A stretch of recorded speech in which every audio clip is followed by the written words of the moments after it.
السلام عليكم وأحلى تحية حب لكل غوالي مطبخنا الشامي على اليوتيوب أو على الفيسبوك. يا رب تكونوا بألف خير. اليوم رح نحضر مع بعض كيكة الشوكولا بالمية المغلية بدون حليب، بحبتين بيض بس بالخلاط.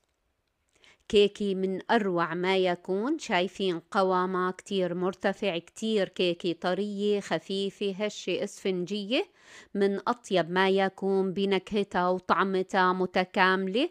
شايفين قلبها اسفنج حقيقي دايب دوبان.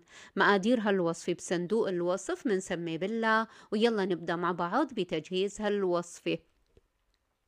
بالبداية ببريق خلاط الكوكتيل نزلت 1 كوب من السكر، 1 كوب من الزيت النباتي، ورح ضيف 1 كوب من المي المغلية. بوصفتي أنا ما بعتمد الأكواب المعيارية، فيك تعتمدي أي كوب بغزانتك بشرط